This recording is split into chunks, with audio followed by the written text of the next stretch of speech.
exercise 1.2.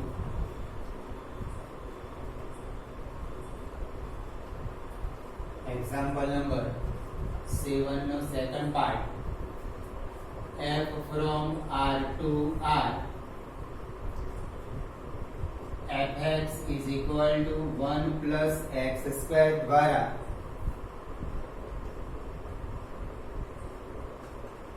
વ્યાખ્યાયિત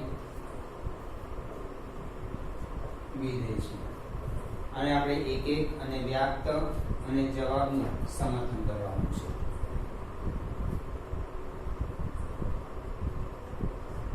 f of -1 1 plus minus 1 square 1 plus 1 2 f of 1 1 plus 1 square is equal to 2 minus 1 is not equal to 1, therefore f of minus 1 is equal to f of 1, therefore f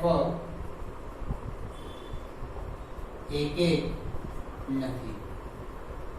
પ્રદેશના અલગ અલગ ઘટક માટે પ્રતિબિંબ એક જ મળે છે માટે f એક નથી.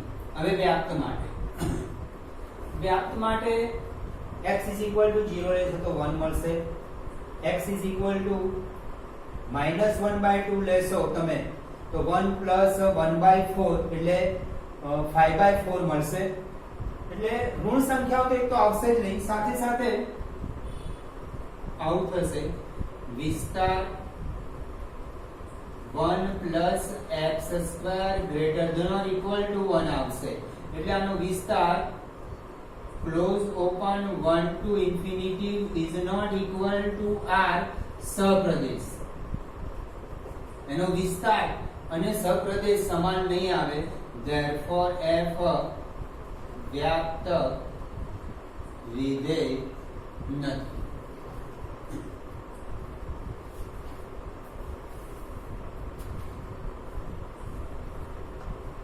આઠમો example.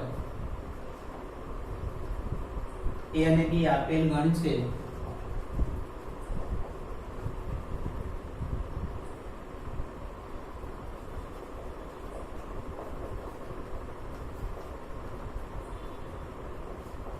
f from a cross b to b cross a, f of ab is equal to ba દ્વારા વ્યાખ્યાયિત વિધેય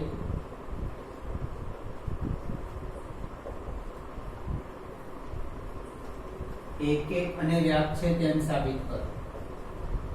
એક અને વ્યાપ્ત છે તેમ સાબિત કરો. આપણે અહીંયા એક અને વ્યાપ્ત સાબિત કરવાનું છે એટલે ચકાસવાની જરૂર નથી આપણને. For all a1 b1 a2 b2 belongs to a cross b. અહીંયા આપણને પ્રદેશ a cross b બે ગણોનો કાર્ટેશિય ગુણાકાર આપ્યો છે, એટલે આપણે અહીંયા જે ઘટક ધારીશું એ કાર્ટેશિય ગુણ a cross b માંથી ધારીશું. એટલે a નો ઘટક a1 છે અને cross b એટલે b નો ઘટક b1 છે. આપણને આમ આપ્યું હોત દાખલા તરીકે f from a to b, અહીંયા એક જ ગણ આપ્યો છે, કાર્ટેશિય ગુણાકાર નથી આપ્યો, સિંગલ એક જ ગણ આપ્યો છે. તો આપણે ઘટક આવી રીતના ધારે for all x1 x2 belongs to a.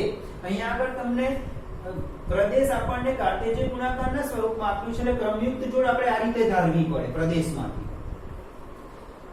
f of a1 b1 is equal to f of a2 b2. આમાં શું કરતા હતા આપણે f of x1 is equal to f of x2. પ્રદેશમાંથી બે ઘટકો લીધા. અહીંયા પ્રદેશ કાર્ટેશિય ગુણાકારના સ્વરૂપ એટલે ક્રમયુક્ત જોડ લેવાની બે belongs to a cross b. આને તમે x1 અને x2 સમજી શકો છો. હવે અહીંયા મૂકી દો, ઉલટાઈ ગયું, ab નું ba બની ગયું, તો is implies b1 a1 is equal to b2 a2. ઉલટાઈ એટલા માટે ગયું કે આપણને જે વિધેય આપ્યું છે એમાં b આગળ છે, પછી ક્રમિક જોડમાં a પાછળ છે. is implies આને એવું કે બંનેને સરખાયેલા છે એટલે b1 is equal to b2 કહેવાય અને a1 is equal to a2 કહેવાય. અને આમ પણ લખી શકાય a1 b1 is equal to a2 b2. a1 is equal to a2, b1 is equal to b2. આવું એટલા માટે લખ્યું કે આપણે આગળ સાબિત કરતા આવું મળે છે x1 is equal to x2, x1 is equal to x2. તો f of a1 b1 a2 b2 is equal to a1 b1 a2 b2 આવી ગયું. therefore f એક વિધેય છે. for all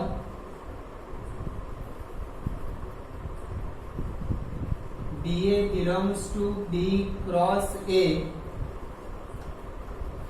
ને સંગત કોઈક AB belongs to A cross B એવો મળે કે જેથી f of AB is equal to DA થાય. therefore f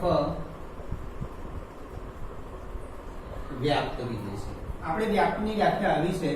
ધારો કે y belongs to B સપ્રદેશ, આ B ક્રોસ છે સપ્રદેશ ને સંગત કોઈક x belongs to A પ્રદેશ. તો કોઈક AB belongs to આ A ક્રોસ B પ્રદેશ છે. A belongs to A માં છે, B belongs to B માં છે. B ક્રોસ A વખતે B belongs to B માં છે, A માં છે. કોઈક x belongs to A એવો મળે કે જેથી f of x is equal to y થાય. તો f x આપણો આ y છે, આને y સમજો. y belongs to સપ્રદેશ ને સંગત કોઈ x belongs to આ પ્રદેશ એવો મળે કે જેથી f of x is equal to y, જેથી f થાય. therefore f વ્યાપ્ત વિધેય છે. આ વ્યાખ્યા સીધી આપણે વ્યાપ્તની લખી. આના પ્રમાણે છે. ત્યાં ક્રમયુક્ત જોડ આપ્યું છે એટલે આપણે આવું લેવું પડ્યું. અહીંયા ક્રમયુક્ત જોડ નથી, સિંગલ જ ગણ આપ્યા છે એટલે આપણે આ રીતે વ્યાખ્યા છે.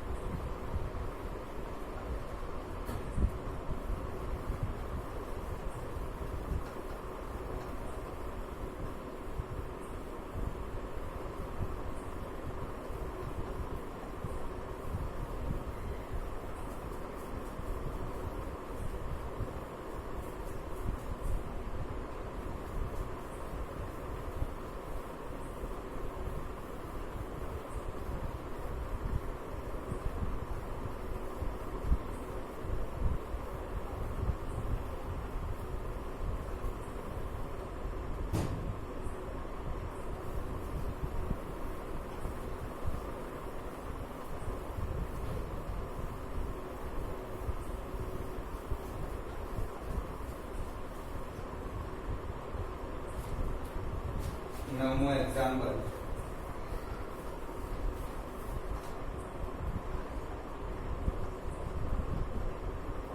ધારો કે f from n to n fn is equal to n plus 1 by 2 n અયુગ્મ n by 2 n યુગ્મ for all n belongs to n દ્વારા વ્યાખ્યાયિત વિધેય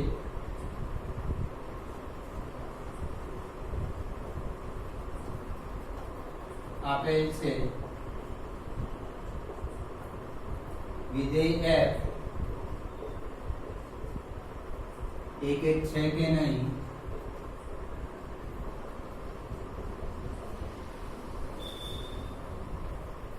તથા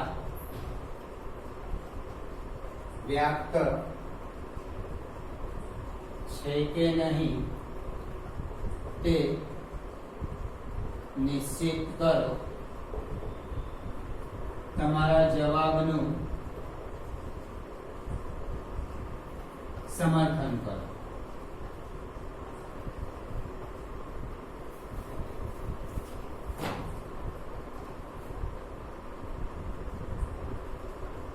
અયુગ્મ યુગ્મ અયુગ્મ સંખ્યા લઈશું તો અહીંયા આપણને બે વિધેય આપ્યા છે, અયુગ્મ માટે અને યુગ્મ માટે અલગ અલગ વિધેય આપ્યા છે. તો અયુગ્મ સંખ્યા લઈશું પ્રાકૃતિક સંખ્યાગણ પ્રદેશ n માંથી. તો અયુગ્મ સંખ્યા માટે આમાં n ની કિંમત મૂકીશું અને યુગ્મ માટે આમાં n ની કિંમત મૂકીશું અને એના પ્રતિબિંબ ચકાસીશું. n is equal to 1 માટે 1 plus 1 upon 2 is equal to 1. n યુગ્મ n is equal to 2 માટે 2 upon 2 is equal to 1. n is equal to 3 માટે 3 plus 1 upon 2 2. n is equal to 4 4 upon 2 is equal to 2. n is equal to 5 5 plus 1 upon 2 3. n is equal to 6 6 upon 2 is equal to 3. રીતના n is equal to 7 તો 7 plus 1 upon 2 4. n is equal to 8 8 upon 2 is equal. યુગ્મ સંખ્યાઓ આ વિધેયમાં મૂકવાની અને અયુગ્મ સંખ્યા કિંમતો આમાં મૂકવાની. હવે ધ્યાનથી ચકાસીશું કે 1 is not equal to 2 is implies f of 1 is equal to f of 2. n is equal to 1 વખતે પ્રતિબિંબ 1 મળે છે, n is equal to 2 વખતે પણ પ્રતિબિંબ સમાન જ મળે છે. therefore f એક વિધેય નથી. અહીંયા ધ્યાનથી તમે ઓબ્ઝર્વ કરશો, વધારે કિંમત લેશો તો 1 2 3 4 5 આવશે, એટલે કે અહીંયા વિસ્તાર is equal to 1 2 3 4 is equal to સપ્રદેશ n થાય છે. માટે f વ્યાપ્ત વિધેય છે. હવે આપણે આને સાબિત કરીએ જવાબનું સમર્થન આપવા માટે. ઓકે, ધારો કે n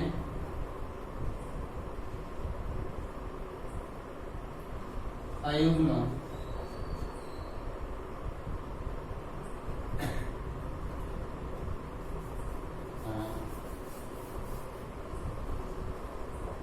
ધારો કે y belongs to n સપ્રદેશ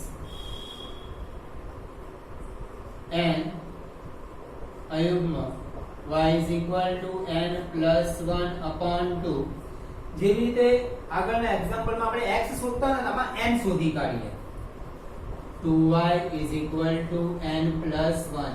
n is equal to 2y minus 1 જ્યાં n અયુગ્મ છે. હવે ધ્યાન આપજો, અહીંયા સેજ આવું ચકાસી લેજો. n અયુગ્મ છે, આ અયુગ્મ. હવે y belongs to n સપ્રદેશમાંથી લીધો છે એટલે y ની કિંમત તમે 1 2 3 4 કોઈ પણ લો. દાખલા તરીકે 1 લઉં છું તો 2 1 અયુગ્મ આવ્યું. આ અયુગ્મ છે, અહીંયા પણ જવાબ અયુગ્મ આવવો જોઈએ.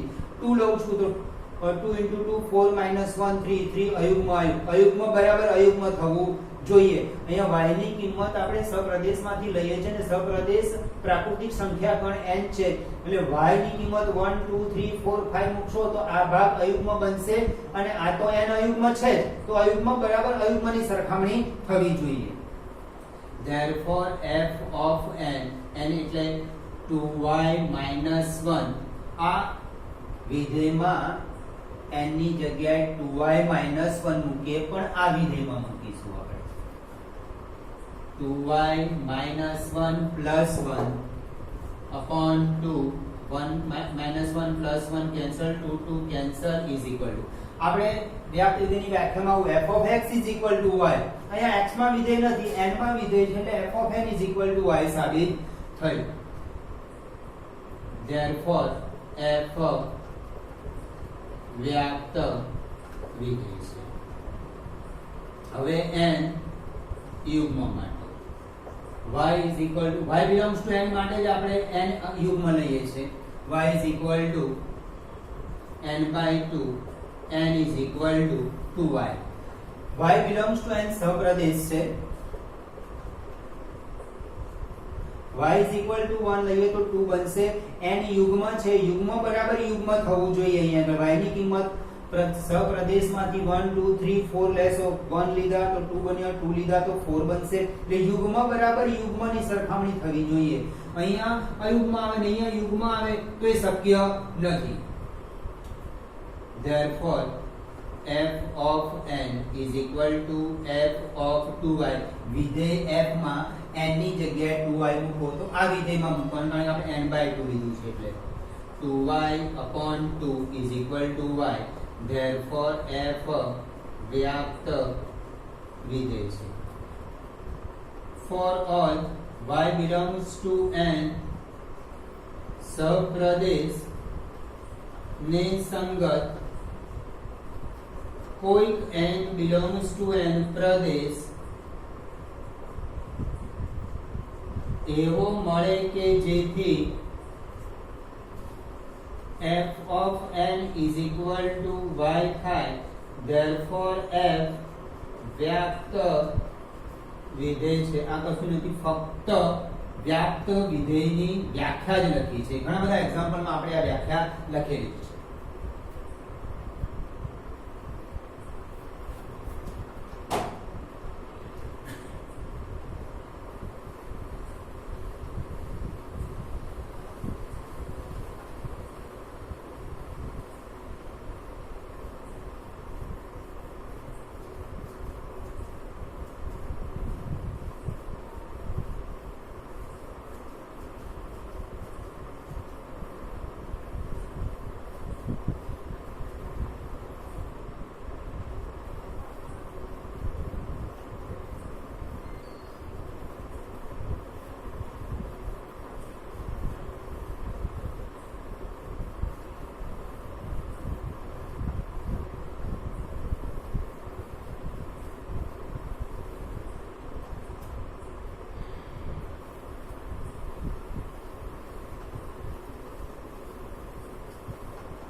દસમો example a is equal to r minus 3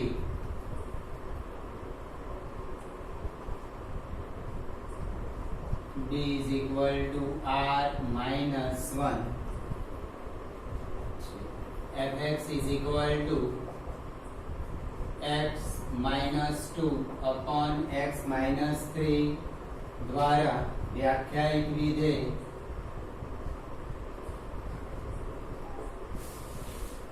f from a to b નો વિચાર કરો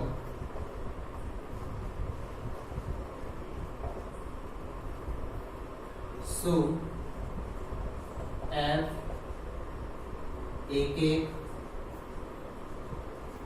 અને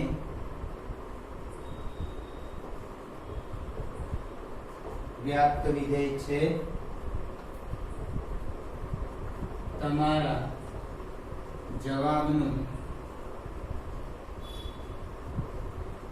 સમર્થન આ સમય વિધેય છે એમાં પ્રદેશ f a to b fx is equal to x minus 2 upon x minus 3 પ્રદેશમાંથી ભિન્ન કિંમતો આપણે x ની જગ્યાએ મૂકીશું પણ પ્રદેશ r - 3 છે 3 નહીં મૂકવાનો 3 મૂકશો તો છેદ 0 થઈ જશે એટલે વિધેય વ્યાખ્યાયિત જ નહીં થાય તમારે એટલે 1 2 3 1 2 4 5 6 7 √7 મૂકી શકો √8 મૂકી શકો -3 મૂકી શકો -7 મૂકશો તો જુદી જુદી કિંમતો માટે આનો જવાબ જુદો જુદો આવશે એટલે પ્રતિબિંબ જુદું જુદું મળશે આપણને ભિન્ન પ્રદેશની ભિન્ન કિંમતો માટે પ્રતિબિંબ ભિન્ન મળશે એટલે વિધેય એક એક થશે એ ચકાસી લેવાનું હવે આમાં સાથે સાથે વિસ્તાર અને સપ્રદેશ પણ સમાન થશે આ હું સાબિત કરું છું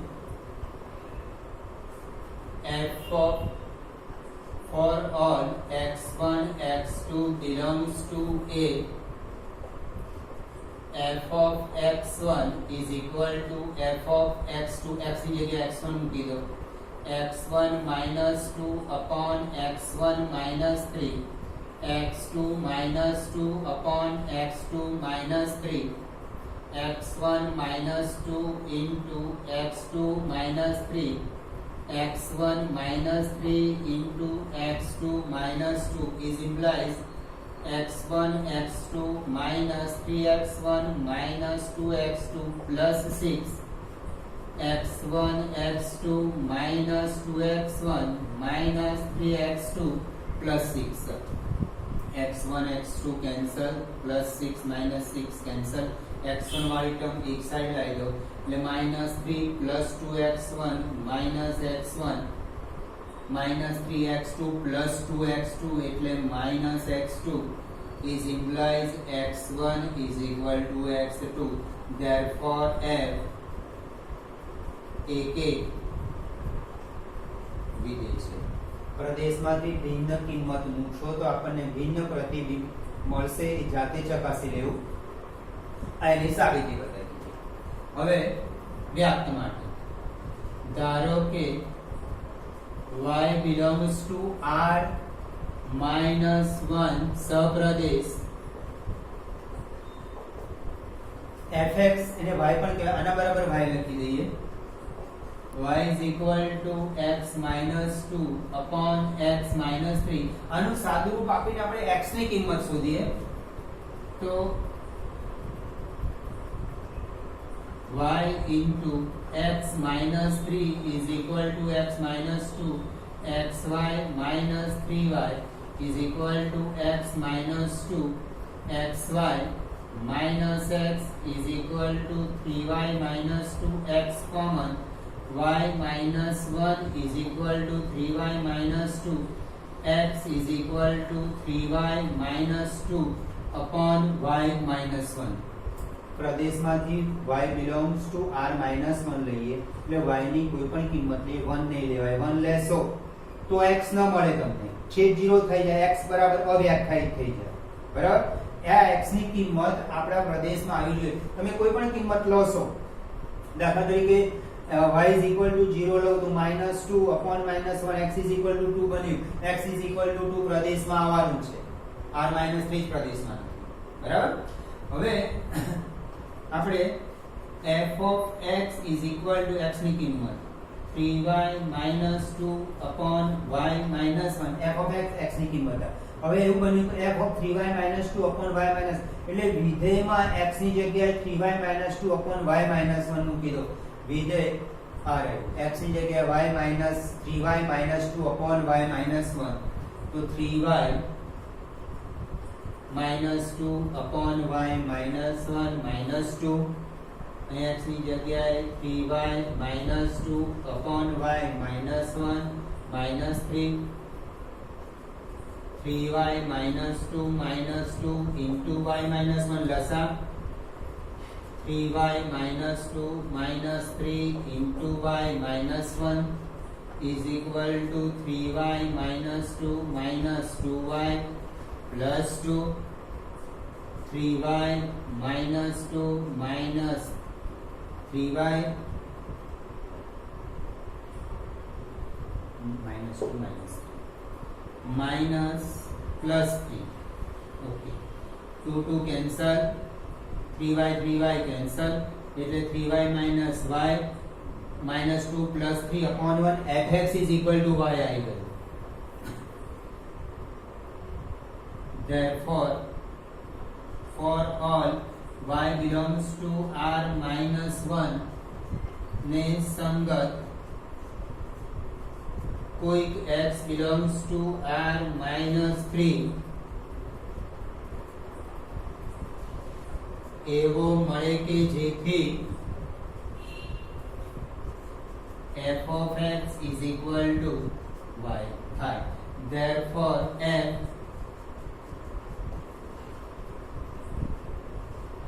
વ્યાપ્ત વિધેય છે. આ સ્ટેપે ખાસ ચેક કરી લેવું કે y ની ભિન્ન કિંમતો માટે x ની કિંમત મળે છે કે નથી મળતી એના પ્રદેશમાં. x ની આ y ની કિંમત પ્રદેશમાંથી લેશો એ તમને x ની કિંમત મળશે. સપ્રદેશમાંથી y ની કિંમત સપ્રદેશમાંથી લેશો એટલે તમને x ની કિંમત, એ x ની કિંમત પ્રદેશમાં હોવી જોઈએ. જો તમે એ ચેક નહીં કરો ને આગળ f(x = y) તો સાબિત તો થશે f(x = y), પણ x ની અમુક કિંમત માટે આ શક્ય નહીં બને. એટલે પહેલા આ સ્ટેપ પર આવતા આ સ્ટેપ પર ચેક કરી લેવું કે y બિલોંગ્સ ટુ સહપ્રદેશમાં અહીંયા કિંમતો અમુક મૂકી જોવાની, એ કિંમતો જો તમને જે x ની કિંમતો મળે છે એ x ની કિંમત એના પ્રદેશમાં આવે છે કે નથી આવતી. તમે એવું ચેક નહીં કરો ને f(x = y) પર લાવી શકશો, પણ એ શક્ય નથી, એ ખોટું પડશે.